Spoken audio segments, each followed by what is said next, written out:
Thank you to the sponsor of this video, LEGACYBOX.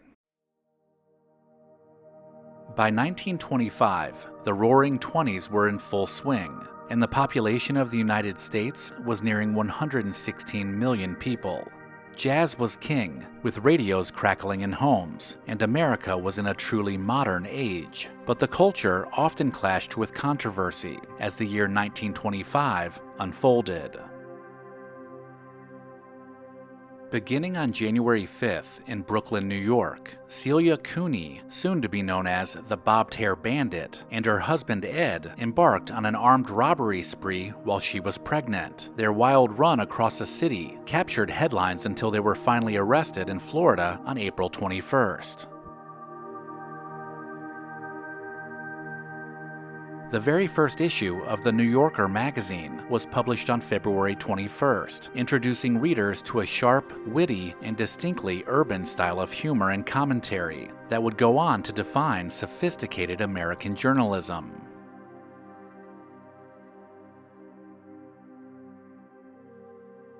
On March 4th, President Calvin Coolidge made history as his inauguration became the first to be broadcast live on the radio. Across the country, Americans listened in as he and Vice President Charles Dawes were sworn in.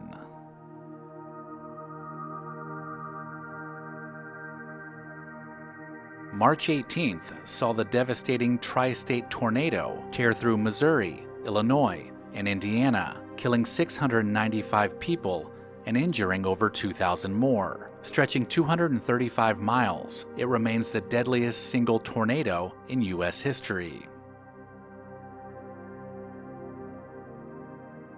On April 7th, Yankees great Babe Ruth collapsed in Asheville, North Carolina at the train station due to a bleeding ulcer. He ultimately would spend 7 weeks in the hospital, and he returned to the Yankees lineup that June.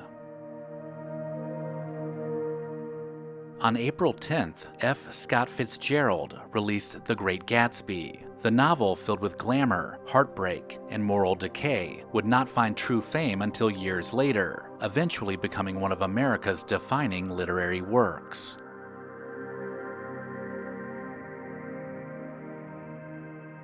The Chrysler Corporation was officially founded on June 6th by automobile pioneer Walter P. Chrysler, marking the birth of another major player in the growing American auto industry. June 13th was the day that inventor Charles Jenkins demonstrated synchronized pictures and sound, which was an early step toward what would become modern television. On July 4th, tragedy struck in Boston when the Pickwick Club hosted a July 4th dance. The floors above the dance floor caved in as they danced the Charleston, killing 44 people and injuring dozens more.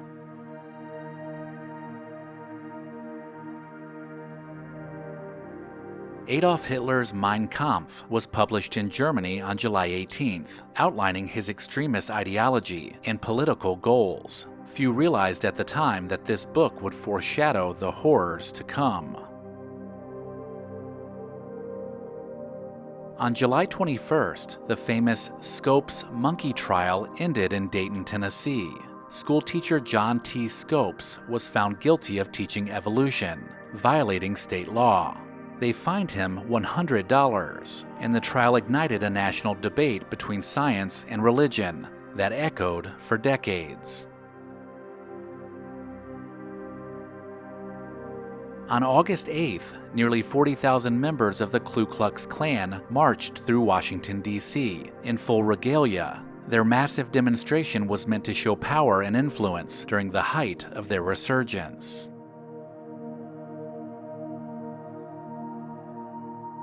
The Phantom of the Opera premiered on September 6th at the Astor Theater in New York City, starring Lon Chaney as the disfigured Phantom.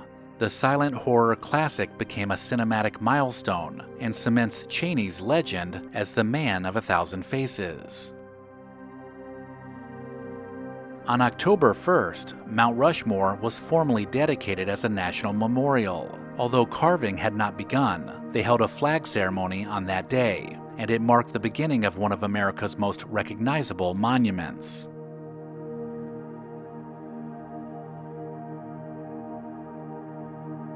On November 28th, a new kind of radio show debuted on Nashville's WSM station, the WSM Barn Dance. It would soon be renamed the Grand Ole Opry and go on to become the longest-running radio program in American history. On December 12th, travelers on California's Central Coast got their first taste of modern road life when the world's first motel, the Milestone Motel, opened in San Luis Obispo.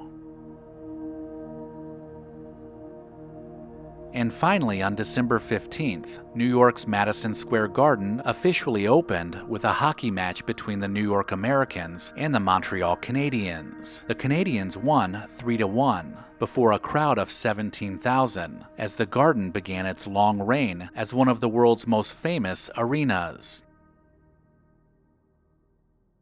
Recollection Road loves to recommend LEGACYBOX because we both believe in preserving the past. If you have a cluttered closet with cherished home videos and photos that rarely see the light of day, then you need to visit LEGACYBOX.com/recollection. These irreplaceable heirlooms are rapidly fading away, and they deserve to be digitized and shared with family and friends. And right now, LEGACYBOX is offering you $9 tape transfers. The process is simple. Send in your LEGACYBOX filled with old VHS tapes, camcorder tapes, and pictures. Their team will professionally digitize everything by hand, right here in the USA.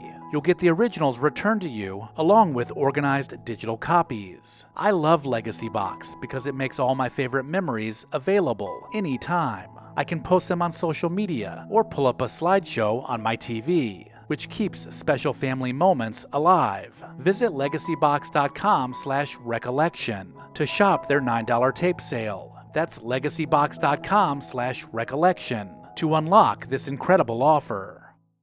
Let me know in the comments if I missed anything, and make sure to check the description of this video for links to pick up a t-shirt and sign up for the newsletter. Also, don't forget to visit our friends at Horn & Hardart to save 10% on your next order. Visit hornandhardart.com/recollection. Thank you to our loyal Patreon supporters listed here. Visit patreon.com/recollectionroad to join the club.